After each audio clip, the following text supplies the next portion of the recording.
ETF index mutual funds నేర్చుకుని stock మార్కెట్లో రాణించాలనుకుంటున్నారా? వెంటనే ఈ నెంబర్కి కాల్ చేయండి. సుమన్ టీవీ ప్రేక్షకులకు నమస్కారం. పాన్ కార్డు మనందరికీ తెలిసిందే. ఇవాళ పాన్ కార్డు లేకుండా మనం ఏ ట్రాన్సాక్షన్ చేసే అవకాశం లేదు ఆర్థికంగా. ముఖ్యంగా బ్యాంకులకు వెళితే తప్పనిసరిగా బ్యాంక్ అకౌంట్ ఓపెన్ చేయాలంటే పాన్ కార్డు తప్పనిసరిగా ఉండాల్సిందే. దాంతోపాటుగా ఏదైనా ఆస్తులు మీరు పర్చేజ్ చేయాలన్నా పాన్ కార్డు తప్పనిసరిగా ఉండాల్సిందే. ఆర్థిక లావాదేవీల విషయంలో పాన్ కార్డు యొక్క అవసరం చాలా ఉంది. ఈ పాన్ కార్డుని మిస్యూజ్ చేసినటువంటి వాళ్ళకి 10,000 రూపాయల జుర్మానా పడే అవకాశం ఉంది. అంతకు మించి కూడా శిక్షలు పడే అవకాశాలు కూడా ఉన్నాయి. ఏ సందర్భంలో పాన్ కార్డు మిస్యూజ్ అవుతుంది, ఏ సందర్భంగా పెనాల్టీలు శిక్షలు పడే అవకాశాలు ఉన్నాయి, దాని గురించి వివరంగా మనం తెలుసుకునే ప్రయత్నం చేద్దాం.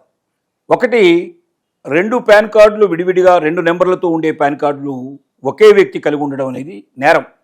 అలా ఎవరైనా చేస్తే వాంటెడ్గా కావాలని 2 పాన్ కార్డులు ఉపయోగించినట్టయితే జరిమానా పడటమే కాకుండా 10,000 రూపాయలు మినిమం జరిమానా పడటమే కాకుండా క్రిమినల్ కేసులు కూడా చేయడానికి అవకాశం ఉంది. అంటే వాంటెడ్గా ఇతను తప్పుదోవ పట్టించేసి ఇన్కమ్ ట్యాక్స్ సబ్మిషన్లో వాటిలో తనకి ఏ రకమైన ఇబ్బంది రాకుండా చూసుకోవడానికి ప్రయత్నం చేస్తున్నాడు, ట్యాక్స్ ఎగవేతకు పాల్పడుతున్నాడు అనేటువంటిది ఒక నేరం అతని మీద మోపడానికి అవకాశాలు ఉన్నాయి. రెండోది, మనకు అడ్రస్ చేంజ్ అయినప్పుడు చాలామంది ఏం చేస్తారంటే 2 అడ్రస్ల మీద, పాత అడ్రస్ మీద ఒక పాన్ కార్డు ఉంటే కొత్త అడ్రస్ మీద ఇంకొక పాన్ కార్డు అప్లై చేసుకునే ప్రయత్నం చేస్తారు. అది కూడా ఖచ్చితంగా తప్పు అవుతుంది, నేరం అవుతుంది.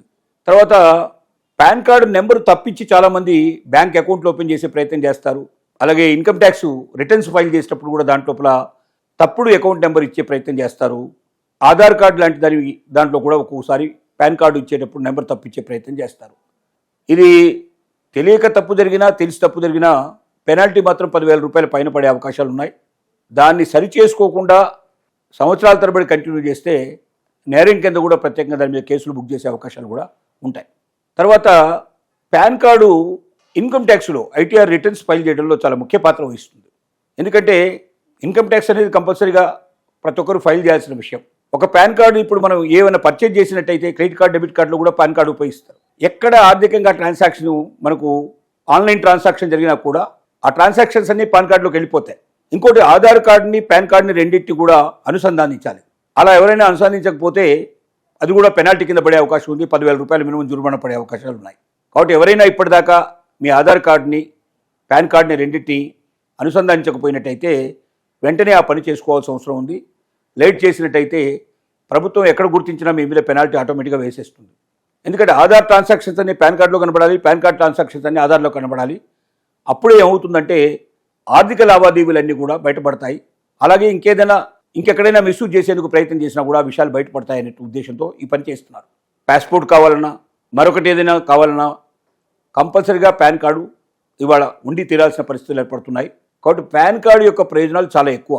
ఈ ప్రయోజనాలని కాపాడటానికి ముఖ్యంగా ఒక వ్యక్తి తన ఇష్టం వచ్చినట్టుగా స్వేచ్ఛాయుతంగా వెళ్ళిపోయి ప్రభుత్వానికి కట్టాల్సిన పన్నులు ఎగవేతకు కానీ, తప్పుడు పనులు చేసేవి తనకు సంబంధం లేదని తప్పించుకోవడానికి కానీ, మరొక రకంగా ఉండటానికి వీలు లేకుండా పాన్ కార్డు అనేదాన్ని చాలా సురక్షితంగా ఉంచేందుకు ప్రభుత్వం తప్పనిసరిగా తీసుకున్న ఒక నిర్ణయం ఇది.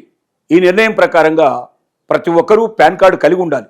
50,000 నుంచి 2 లక్షల రూపాయల ట్రాన్సాక్షన్ పైన ఏది చేసినా కూడా తప్పనిసరిగా పాన్ కార్డు ఉండాలి. బ్యాంకుల్లో మీరు 50,000 పైన కూడా మీరు ఏదైనా ట్రాన్సాక్షన్ చేయాలంటే మీ పాన్ కార్డు తప్పనిసరిగా ఉండి తీరాలి.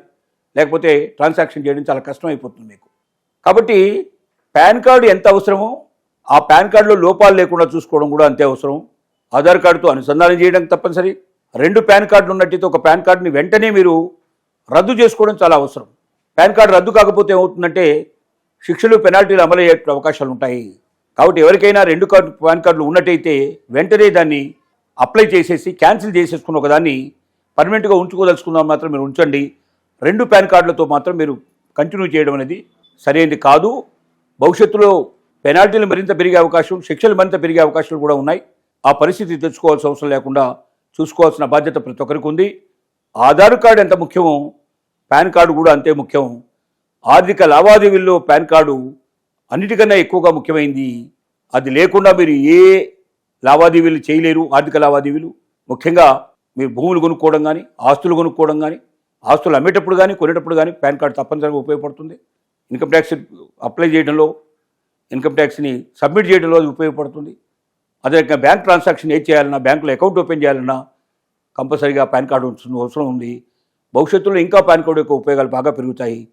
ప్రతి ఒక్కరూ పాన్ కార్డుని జాగ్రత్తగా ఉపయోగించుకోండి. పాన్ కార్డు వల్ల లాభాలు పొందండి. కానీ పాన్ కార్డుని మీరు మిస్యూజ్ చేసి పెనాల్టీలకి, శిక్షలకు గురి కావద్దని మనవి చేస్తున్నాం.